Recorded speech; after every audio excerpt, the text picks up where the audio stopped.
My channel PG के knowledge. आप सभी का स्वागत है अपने यूट्यूब पीजी के नॉलेज में। तो चलिए आज के टॉपिक में हम बात कर लेते हैं। जो आज का हमारा टॉपिक रहने वाला है ज्वार भाटा, जो कि ज्वार भाटा को हम समझने वाले हैं और ज्वार भाटा जो कि कौन से टॉपिक से रिलेटेड है इसको भी जानने वाले हैं। तो अगर आप सभी को पता है कि ज्वार भाटा कौन से टॉपिक के अंतर्गत आता है तो आप सभी लोग कमेंट में जरूर बताइएगा।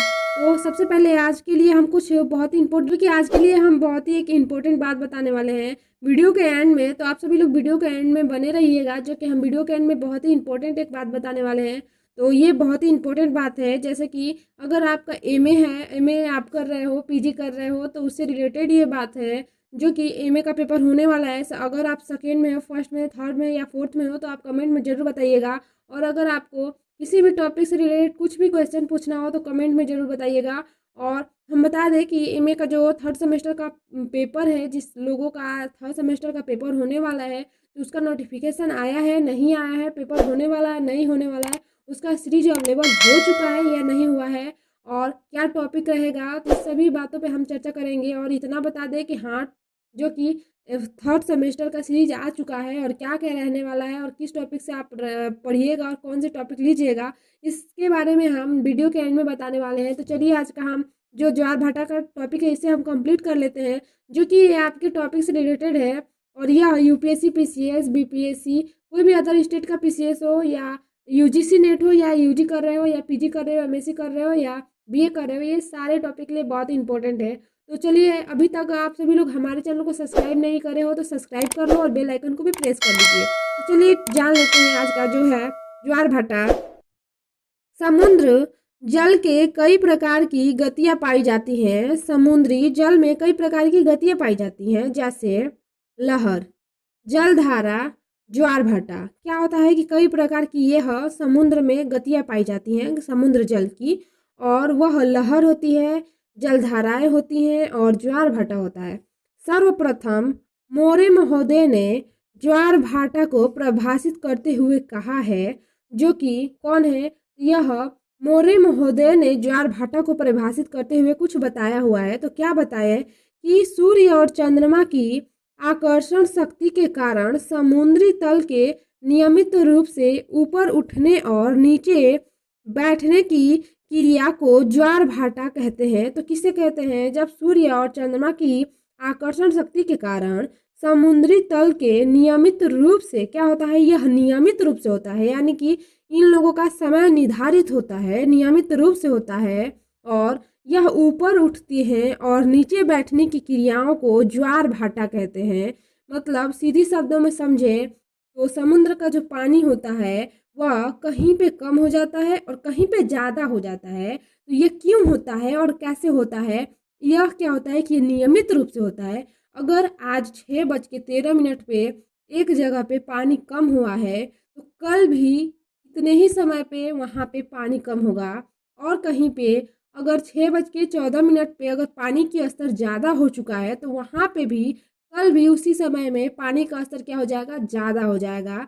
ये क्या होता है कि ज्वार भाटा एक निश्चित समय से ही आता है, इन लोग का नियमित एक समय होता है, यह नियमित रूप से ऊपर उठते हैं और नीचे बैठती हैं। और मोरे की इस परिभाषा से यह स्पष्ट नहीं होता है कि एक दिन में समुद्र तल कितनी बार ऊपर उठती है। मतलब ये बताया गया है कि जो मोरे महोदय हैं इनकी परिभाषा से यह स्पष्ट नहीं किया जा सकता है कि समुद्र का जो पानी है, तल है, वह एक दिन में कितनी बार उठती है और कितनी बार नीचे बैठती है। इस चीज़ का कंफर्म नहीं है, इस चीज़ को नहीं कहा जा सकता है कि कितनी बार ये होता है और कितनी बार नीचे गिरती है। अतः इस समस्या को मार्मर महोदय ने मार्मर महोदय ने अपनी परिभाषा में, मार्मर महोदय ने या इस परिभाषा को यह अपनी भाषा में बताए हैं, जो कि समुद्र का जल प्रतिदिन 2 बार ऊपर उठता है और 2 बार नीचे गिरता है, तथा आकर्षक, जो कि आकर्षण के फलस्वरूप समुद्र तल के ऊपर उठने तथा आगे बढ़ने को ज्वार तथा समुद्री तल के नीचे उतरने और पीछे की ओर हटने को भाटा कहते हैं। क्या कहते हैं? जहाँ पे पानी के स्तर कम हो जाती है, पीछे हटती हैं, नीचे चली जाती हैं, उसे भाटा कहते हैं। और जहाँ पे पानी का स्तर ऊपर उठता है, ऊंचा आता है, आगे बढ़ता है, उसे क्या कहते हैं? ज्वार कहते हैं। तो ज्वार भाटा किसे कहते हैं, यह किन्होंने परिभाषित करा हुआ है? यह मार्मर महोदय हैं। कौन है? तो मार्मर महोदय ने अपने परिभाषा में इस चीज को कन्फर्म कर दिया है कि जो समुद्र का जल होता है प्रतिदिन मतलब एक दिन में 2 बार ऊपर उठता है और 2 बार नीचे बैठता है, यानी कि ज्वार और भाटा। ज्वार किसे कहते हैं? ज्वार उसे कहते हैं जब पानी का स्तर ऊपर उठता है, अधिक होता है, कहीं पे ज्वार आता है तो उसे ही ज्वार कहते हैं, और कहीं पे पानी का स्तर कम हो जाता है, पीछे हटता है, नीचे जाता है, उसे भाटा कहते हैं। ये ज्वार भाटा की परिभाषा हुई।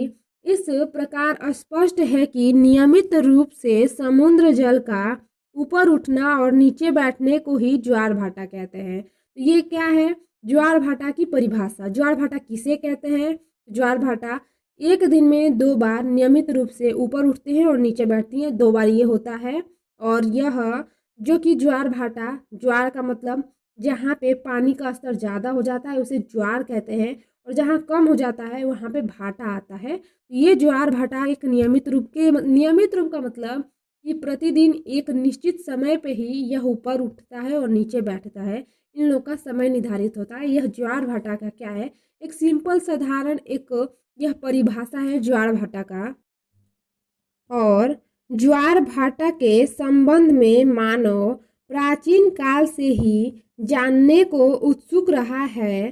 सर्वप्रथम हेरोडोटस एवं पिथियस ने ज्वार भाटा का संबंध चंद्रमा से बताया था।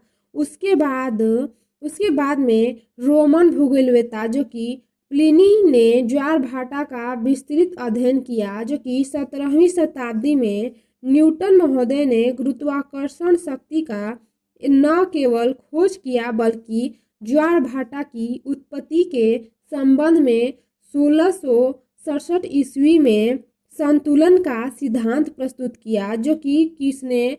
यह न्यूटन महोदय ने बताया है। और इसी तरह 1755 ईस्वी में लाप्लास ने गतिकी सिद्धांत, जो कि 1833 ईस्वी में विलियम वेवलेन जो कि के प्रगामी तंत्र सिद्धांत, और आगे चलकर हैरिस महोदय ने 1928 ईस्वी में दोनों सिद्धांत या इस अस्थायी तरंग सिद्धांत प्रस्तुत किया। तो ज्वार भाटा को परिभाषित करने के लिए बहुत लोगों ने परिभाषित किया है ज्वार भाटा को, और यह ज्वार भाटा को कई वैज्ञानिक आए जो कि न्यूटन महोदय ने इसे गुरुत्वाकर्षण शक्ति के बारे में बताया और गुरुत्वाकर्षण की खोज भी की, और जो कि उपस्थिति के संबंध में जब यह 1667 में बताए। और बहुत सारे ऐसे वैज्ञानिक रहे हैं, सर्वप्रथम हेरोडोटस एवं पिथियस, मतलब कई वैज्ञानिकों ने अपना अपना मत दिया है, अपने अपने खोज किए हैं, जो कि बहुत सारे अनुसंधान हुए हैं ज्वार भाटा पे। तो यह ज्वार भाटा की कुछ इम्पोर्टेंट बात रही। और अगला देखते हैं ज्वार भाटा की कुछ विशेषताओं को जानते हैं। तो ज्वार भाटा की विशेषताएं। ज्वार भाटा सागरीय जल की लंबवत गति है। ज्वार भाटा सागरीय जल की लंबवत गति है जिसकी पहचान केवल तट पर ही की जा सकती है, और ज्वार भाटा को तटीय भागों में नियमित रूप से प्रतिदिन देखा जा सकता है। क्या? ज्वार भाटा को तटीय भागों में नियमित रूप से प्रतिदिन देखा जा सकता है, और समुद्र के किनारे किसी एक स्थान पर कई व्यक्ति खड़ा है तो उसे 24 घंटे में 2 बार समुद्र का जल ऊपर उठते हुए और 2 बार नीचे बैठते हुए प्रतीत होता है। और ज्वार भाटा की उत्पत्ति पर पृथ्वी के घूर्णन की गति और चंद्रमा के परिक्रमण गति का प्रभाव पड़ता है। क्या होता है? पृथ्वी के घूर्णन और चंद्रमा की परिक्रमा गति का भी प्रभाव पड़ता है ज्वार भाटा पे। और 2 ज्वार या 2 भाटा के बीच का समय अंतराल नियमित होता है। जैसे कि एक ज्वार अगर आज समुद्र के किनारे 10 बजे सुबह आई हो तो अगले दिन ज्वार ठीक 10 बजे नहीं आएगी बल्कि 52 मिनट देर से आती है। 2 क्रमबद्ध ज्वार के बीच 26 मिनट का अंतराल होता है, जबकि 2 क्रमबद्ध ज्वार और भाटा के बीच 13 मिनट का अंतर होता है। इसका प्रमुख कारण पृथ्वी और चंद्रमा की स्थिति में क्रमशः घूर्णन एवं से उत्पन्न देशांतरीय विषमता है। तो यह क्या होता है कि देशांतरीय विषमता की वजह से यह ज्वार भाटा की जो समय होती है यह हरदम अगले दिन क्या हो जाएंगी कि 52 मिनट लेट हो जाएंगी, देर हो जाएंगी, जो कि दो क्रमबद्ध ज्वार भाटा के बीच 26 मिनट का अंतर होता है, जबकि दो क्रमबद्ध ज्वार और भाटा के बीच 13 मिनट का अंतर होता है। दो क्रमबद्ध ज्वार और भाटा के बीच में कितना का अंतर होता है? तो 13 मिनट का अंतर होता है। इसका प्रमुख कारण पृथ्वी और चंद्रमा की स्थिति के क्रमबद्ध घूर्णन एवं परिक्रमण गति के उत्पन्न देशांतरीय विषमताओं से होता है। अतः इसी विषमताओं के कारण किसी भी देशांतर पर 24 घंटे के बाद जो ज्वार भाटा आता है वह 52 मिनट देर से आता है, और यह देर होने का क्रम 27 दिन तक चलता रहता है। पृथ्वी पर एक समय दो विपरीत देशांतरों पर आकर्षण बल के कारण ज्वार उत्पन्न होता है, और ठीक उसी समय समकोणीय देशांतर पर भाटा उत्पन्न होती है। तो क्या होती है? भाटा उत्पन्न होती है। यह ज्वार भाटाओं की कुछ विशेषताएं हैं जो कि कितना समय लेट आता है। जैसे कि अगर आज 10 बजे ज्वार आया हुआ है तो अगले दिन 52 मिनट लेट आएगा, और दो ज्वार भाटाओं के बीच का अंतराल क्या होता है? तो 13 मिनट होता है। और दो क्रमबद्ध ज्वार के बीच, यानी कि दो क्रमबद्ध अगर ज्वार है तो उसके बीच का 26 मिनट का अंतराल होगा, और वहीं पे दो क्रमबद्ध अगर ज्वार हो और भाटा हो तो उनके बीच में 13 मिनट का अंतराल होगा, और यह क्रमशः 27 दिनों तक चलता रहता है। यह ज्वार भाटाओं की कुछ विशेषताएं हैं जो कि यह पेपर में बहुत ही पूछे जाते हैं, एमए के पेपर में। तो अगर आप लोगों को समुद्र विज्ञान तैयार करना है तो आज से ही टॉपिक स्टार्ट हो चुका है, और आप सभी लोग आज से ही इस टॉपिक को कवर करिएगा, क्योंकि समुद्र विज्ञान का हम आज का टॉपिक स्टार्ट कर चुके हैं और हम विज्ञान के सारे टॉपिक को समझने वाले हैं। तो आज का हमारा जो ज्वार भाटा रहा थोड़ा सा क्लियर हो चुका है, कुछ परिभाषाएं, कुछ प्रमुख विशेषताओं के बारे में हमने समझा। और हाँ, आप सभी लोग को बता दें कि हम जो बताने वाले थे एमए का, जो अगर आप एमए का थर्ड सेमेस्टर का इस समय आपका पेपर होने वाला है, अगर एमए के थर्ड सेमेस्टर में आप सभी लोगों सेकेंड ईयर में हो तो एमए का जो है कि सीरीज आ चुका है। क्या है? तो एमए का सीरीज आ चुका है। हाँ, जो हमने बताया कि वीडियो के एंड तक बने रहिएगा, हम आप सभी लोग को बहुत कुछ इंपॉर्टेंट बात बताने वाले हैं। तो वह ये बात है कि जो अगर आप सभी लोग एमए थर्ड सेमेस्टर में हैं, एमए अगर आपका दूसरा ईयर चल रहा है, सेकेंड ईयर चल रहा है, तो उसमें आपका थर्ड सेमेस्टर का पेपर होने वाला है, जो कि अब होने वाला है पेपर। हाँ, अभी पेपर होने वाला है, सीरीज आ चुका है। अगर आप कोई भी बुक डिपो पे जाओगे, बुक स्टोर पे जाओगे, तो आपको सीरीज वो लोग देंगे जो कि एमए का थर्ड सेमेस्टर का वो लोग सीरीज देंगे। तो सीरीज आया हुआ है, 5 सीरीज आया हुआ है, और 5 सीरीज में से 3 आपका नेसेसरी रहने वाला है, और 2 में से कोई एक ऑप्शन आपको चुनना है कि कौन से सीरीज आपको लेना है। अपने अकॉर्डिंग कौन से आपके लिए सही है, कौन से सिलेबस के लिए आप कंफर्टेबल हो पढ़ने के लिए, वो आप सिलेबस ले सकते हो। तो चलिए हम दिखा दें एक बार कि अगर ज्योग्राफी से आप लोग हो, एमए थर्ड सेमेस्टर आपका रहने वाला है, तो कौन से सीरीज है और कौन सा लेना चाहिए, कौन सा नहीं लेना चाहिए, और सारे हम सीरीज को अभी आप सभी लोग के सामने दिखाते हैं। तो आप लोग देख सकते हो जो कि 2024 का ये सीरीज है, आनंद का सीरीज है, और यह आनंद सुपर सीरीज है, जो कि यह जननायक चंद्रशेखर विश्वविद्यालय बलिया का है। कहाँ का है? तो यह बलिया का है और जननायक चंद्रशेखर विश्वविद्यालय का है। अगर आप जननायक चंद्रशेखर से हो तो ये सीरीज आपके लिए बहुत ही इंपॉर्टेंट रहने वाला है।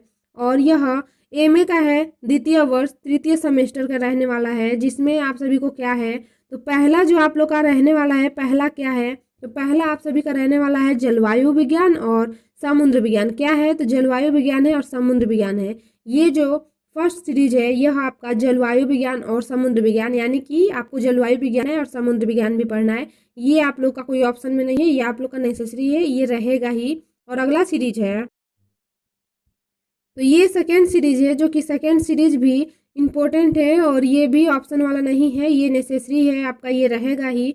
जो कि भू सूचना विज्ञान और भौगोलिक सूचना पद्धति अनुप्रयोग, यह सिलेबस जो रहने वाला है बहुत इंपॉर्टेंट रहने वाला है। और हाँ, बता दें कि इस सारे टॉपिक से रिलेटेड हमारे चैनल पे वीडियो आएंगे जो कि एमए का आपका सिलेबस कवर कराया जाएगा। तो ये सारे टॉपिक को हम समझाएंगे और बताएंगे कि इस टॉपिक पे क्या रहने वाला है और कैसे रहने वाला है। यह भी 2024 का सीरीज है और ये आनंद का है। तो अगला सीरीज देख लेते हैं। और ये अगला है जो कि थर्ड सीरीज है। थर्ड सीरीज जो रहने वाला है ये भी आनंद सीरीज का है, जननायक है। यह महात्मा गांधी काशी विद्यापीठ और चंद्रशेखर विषय दोनों के लिए बहुत ही इंपॉर्टेंट है। महात्मा गांधी और जननायक चंद्रशेखर के लिए इंपॉर्टेंट है। और यह जो कि तृतीय सेमेस्टर का है, जो कि यह क्या रहने वाला है, जनसंख्या भूगोल। जनसंख्या भूगोल और इसी में तीसरा आने वाला है एक और, जिसमें से आप लोग को सिलेक्ट करना है। इसको आप लोग माइंड में रखिएगा, जनसंख्या भूगोल। और अगला देख लेते। और ये अगला सीरीज है जो कि ये तीसरा सीरीज है। तीसरा सीरीज अभी हमने पीछे देखा जो कि जनसंख्या भूगोल का था, और यह नगरीय भूगोल है। जनसंख्या भूगोल और नगरीय भूगोल जो कि दोनों तीसरा है, यानी कि इन दोनों में से कोई एक आपको सिलेक्ट करना है। तो आप सभी लोग देख लीजिएगा, जनसंख्या भूगोल आपको पढ़ना है या नगरीय भूगोल पढ़ना है, जो कि दोनों अमूमन क्या होते हैं कि एक दूसरे से रिलेटेड होते हैं। तो ज़्यादा फर्क नहीं पड़ेगा, आप ये लो या जनसंख्या भूगोल लो। तो आप सभी लोग अपने हिसाब से देख लीजिएगा कि कौन सा आप सभी लोग को सीरीज लेना है, कौन से टॉपिक को आपको लेना है। तो नगरीय भूगोल या जनसंख्या भूगोल को आपको लेना है। यह दो टॉपिक में से क्या करना है, आपको सिलेक्ट करना है।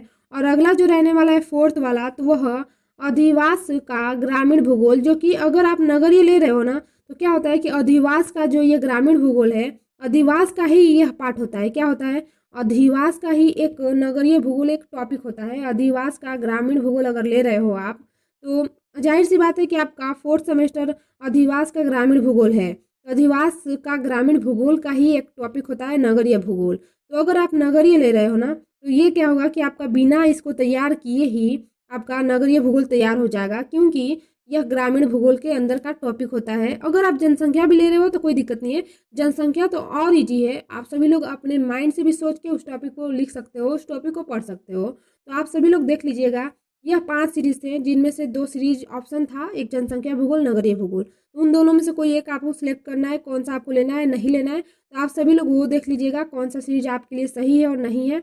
ये सारे सीरीज 5 सीरीज थे जिसके बारे में हमने आज बता दिया।